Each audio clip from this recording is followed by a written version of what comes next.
Praise the Lord.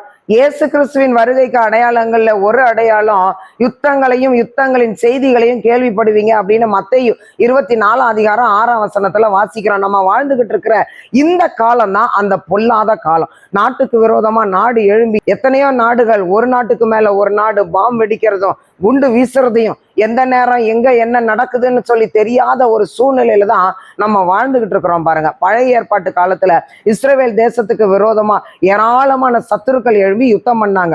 2 ராஜாக்கள் 6 சீரிய நாட்டு ராஜா இஸ்ரவேல் தேசத்துக்கு விரோதமா பாளையம் இறங்குறதுக்கு ஊழியர்களை கூட்டி அரண்மனையில ஆலோசனை கூட்டம் நடத்துறாரு.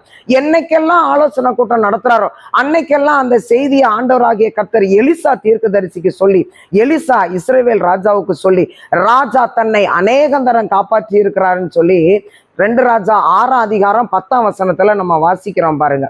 இது சீரிய ராஜாவுக்கு ஒரு பெரிய குழப்பமா இருந்துச்சு. இங்க நான் பேசுற எல்லாவற்றையும் யாரோ ஒரு உளவாளி இங்க இருந்து போய் அந்த தேசத்துக்கு சொல்லிடுறான்னு சொல்லி கவலைப்படும் போது அந்த ராஜாவினுடைய ஊழியர்கள்ல ஒரு ஊழியக்காரன் சொல்றான், இல்ல ராஜாவே, நீங்க பள்ளி அறையான உங்க பெட்ரூம்ல பேசுறத கூட அப்படியே எடுத்து அவங்க ராஜாவுக்கு சொல்ல, அங்க எலிசான்னு ஒரு தீர்க்கதரிசி இருக்கிறான்.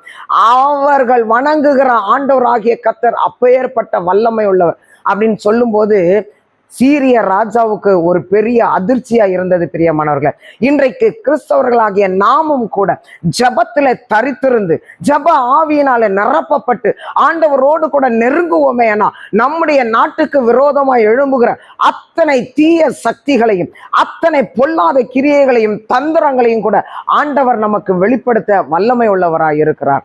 நம்முடைய தேசத்தை காப்பாற்ற தப்புவிக்க நம்மால முடியும். பிரியமானவர்களே, நாம் ஆராதிக்கிற தேவன் அவர் சர்வ வல்லவராய் இருக்கிறார். தேசத்தின் ஜனங்களை விடுவிக்கிற மோசைக்களாக நாம் எழும்ப வேண்டும். தேசத்தின் மக்களுக்காக பரிந்து பேசுகிற எஸ்தர்களாக நாம் எழும்ப வேண்டும். தேசத்தை காப்பாற்றுகிற தரிசனங்களை பெற்றுக்கொள்ளுகிற எலிசாக்களாக நாம் எழும்ப வேண்டும். தேசத்தின் அலங்கத்தை கட்டி எழுப்பி பாதுகாத்து கொண்ட எஸ்ராக்களாக நெகேமியாக்களாக நாம் எழும்ப வேண்டும். பிரியமானவர்களே, நாட்டிற்கு பிரயோஜனம் உள்ள ஒரு கிறிஸ்தவர்களாக நாம் வாழ்வோம். கர்த்தர் தாமே நாம் ஒவ்வொருவரையும் அளவில்லாமல் ஆசீர்வதிப்பார். ஆமென்.